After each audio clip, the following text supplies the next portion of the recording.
He was the trendsetter of going straight from high school to the NBA, the one who opened that door wide for the stars coming after him, like Kobe Bryant. Everywhere he went, people bought tickets to watch him. Today in Game Changers Arena, Kevin Garnett, the big ticket. Before Kevin Garnett entered the league, Moses Malone was the first high schooler to sign with ABA teams, specifically the Utah Stars. Maybe partly because it was the ABA, Moses' rookie season was highly successful with averages of 18.8 points and 14.6 rebounds. A year later, two high school players were drafted by the NBA, Darryl Dawkins and Bill Willoughby, who chosen 19th overall by the Atlanta Hawks. However, neither Dawkins nor Willoughby, both with tremendous potential, could live up to the expected level in their NBA careers. Everyone began to believe that Moses Malone was an incredible exception. Despite high school players appearing to have limitless potential, the idea that they must go through the NCAA route to reach the NBA to develop and catch up became very common, until 20 years passed, and a 7 feet 11 inches, 95 kilogram high school player changed the course of history by entering the NBA draft. Kevin Garnett was born in the state of South Carolina. His father left his mother and 3 children shortly after Kevin was born. Kevin Garnett grew up with a constant sense of anger. He held himself responsible for his father leaving after his birth, wondering why he hadn't left earlier, until his mother remarried when Kevin was around 12. They moved to a somewhat more livable place. His new school was Hillcrest Middle School. It was here that Kevin became acquainted with basketball. His relationship with his stepfather, Ernest Irby, was not good. He didn't like school either. He was very angry. Basketball, frankly, became a form of anger management therapy for him. When he started at Malden High School, his height was constantly increasing, and his game was also starting to develop significantly. However, during his 3rd year in high school, he got involved in a fight stemming from racism. While it couldn't be determined that he was directly involved in the fight, the incident escalated almost to the point of a riot in South Carolina, and Kevin Garnett was arrested. He was an easy target for the white South Carolina police. The tallest, thinnest, angriest black guy. He was charged with attempted second-degree lynching and was set to stand trial. His mother, Shirley, was genuinely concerned for his safety. Even though it was acknowledged that he wasn't directly involved in the incident, the anger didn't subside.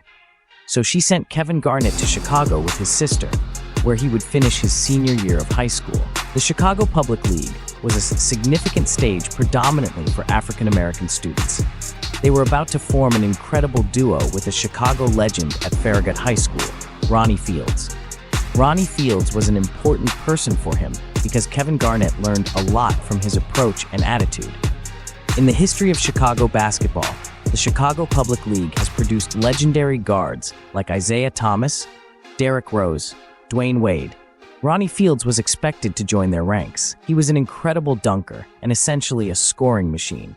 He had a devoted fan base, and especially after teaming up with Garnett, people would line up for tickets hours before the games. He played with such an amazing high school star. Garnett had immense potential, but playing with Fields for just 1 season taught him to channel his potential into toughness, aggression, and challenge, essentially turning his inner anger into energy, effort, and focus. That year in Chicago was crucial for Garnett. That season not only earned him the American High School Player Award, but also made him the MVP of the McDonald's All-American Game. He became a player who could challenge everyone in the game on both ends with insatiable hunger, endless energy, and a passion that uplifted his teammates. Farragut won the Chicago Public League for the first time in its history, 28 wins, 2 losses. And when the season ended, their coach was Wolf Nelson. Nelson wanted to help Garnett. Garnett dreamed of going to the University of Michigan, but Nelson thought his SAT score wouldn't be sufficient for Michigan.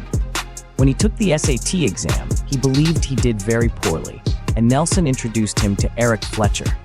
They were both very impressed with each other, but even if he couldn't make it to the NCAA, Fletcher believed that playing another season in NCAA Division II or junior college would be a valuable experience for him.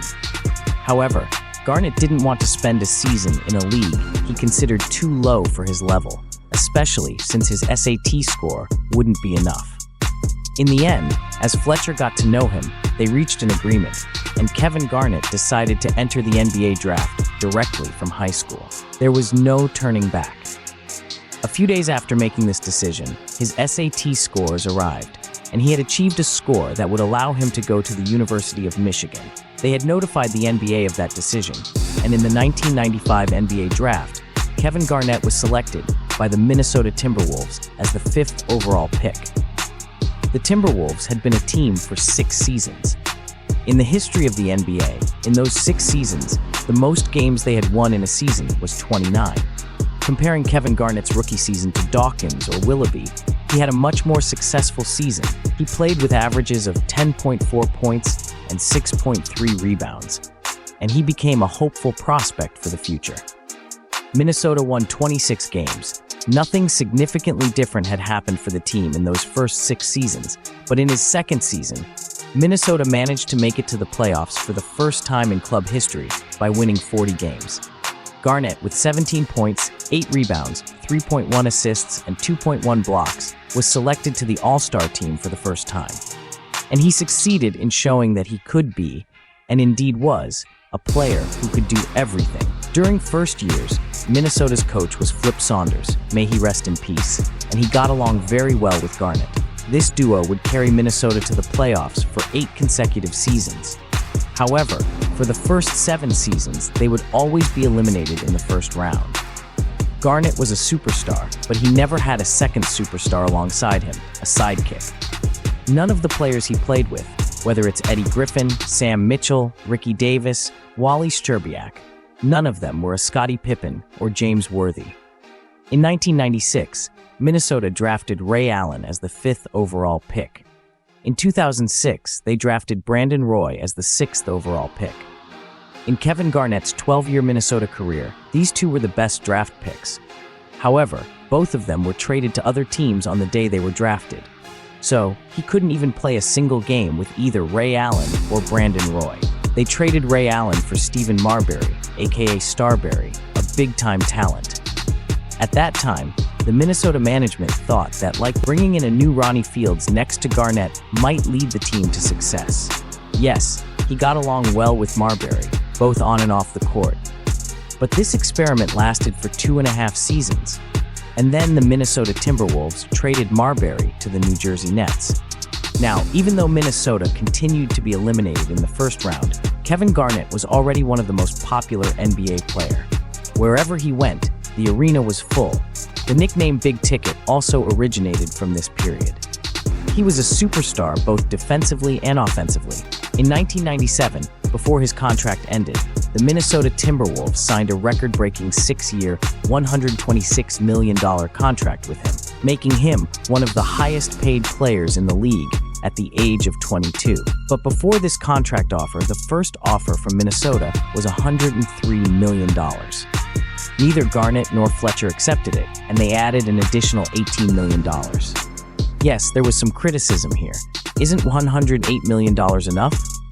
In the end, he was a 22-year-old player, but since 1989, the Minnesota Timberwolves had not appeared in a single national NBA broadcast. Thanks to Kevin Garnett, they became a team that also attracted the interest of American basketball fans. However, this contract prevented Minnesota from pairing another superstar with Garnett according to the rules at that time, because it was truly a massive contract. One of the reasons for being eliminated in the first round 7 times was this. Garnett's contract became the reason for the 1998-99 season lockout. Other team owners revolted, and that season experienced a lockout, and it was clear that the NBA would never be the same again. After opening the door for high school players to the NBA, Garnett now ushered in the era of routine $100 million contracts. Until 2003, the Timberwolves continued to be eliminated in the first round of the playoffs. In 2003, Garnett signed a new contract, this time only for $100 million for 5 years. In that season, Minnesota acquired 2 experienced aging stars with playoff experience, Sam Cassell and Latrell Sprewell. We can't call them superstars, but they were stars. With them, Minnesota reached the Western Conference Finals. That season, Kevin Garnett was selected as the MVP for the first time in the NBA. He would go on to become the rebounding king 4 times in a row. But troubles began between him and the team owner Glenn Taylor because of one of the key players on the team, Wally Szczerbiak. Garnett was against extending his contract. However, Taylor loved Wally and offered a new 6-year, $63 million contract to him. Garnett's view was that this contract prevented another star from coming to support him. In 2005, he traded Sam Cassell, who was aging, to the Clippers in exchange for Marko Jaric. After this trade, the relationship between Minnesota and Garnett reached a breaking point. Philip Saunders, whom he had worked with for 9 seasons and genuinely loved and respected, was dismissed from his position. In 2005, Latrell Sprewell, who had given one of his legendary statements, rejected the 3-year, $21 million contract offered. He said, "How can I support my family with this money?"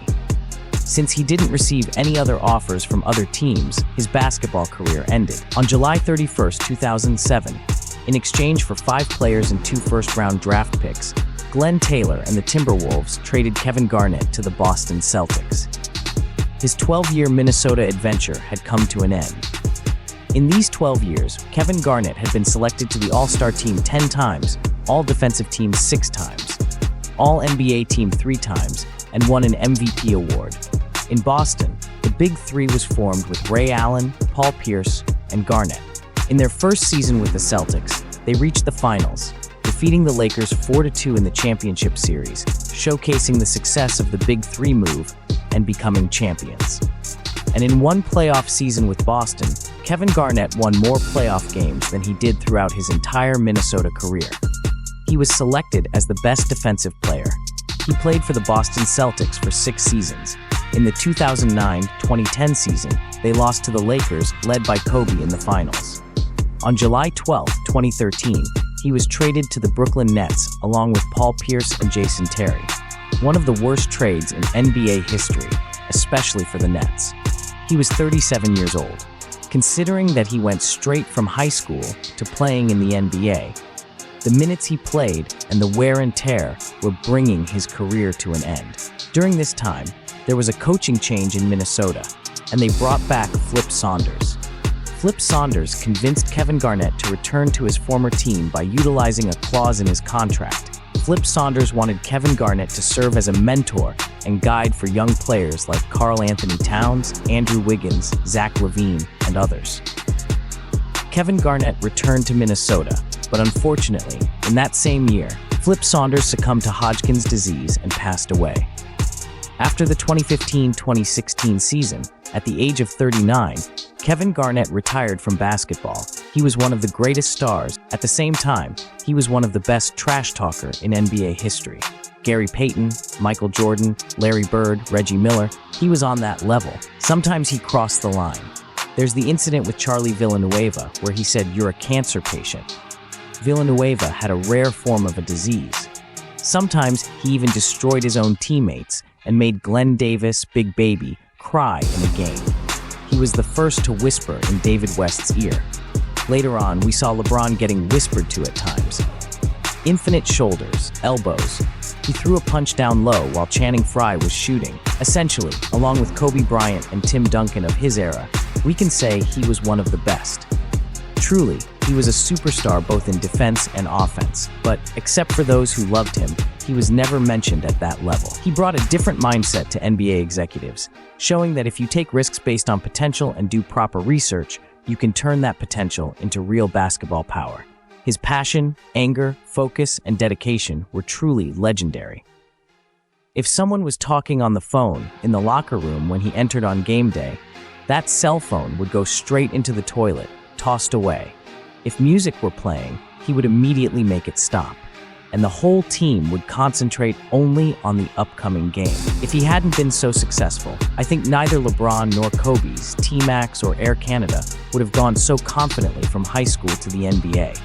He opened the door wide, all the way. He changed basketball. High schoolers became a factor again. Thanks to Kevin Garnett's move and successful performance, the NBA got many superstars. Maybe his image wasn't perfect, but if you know his childhood, it's easier to understand why. Kevin Garnett, the big ticket.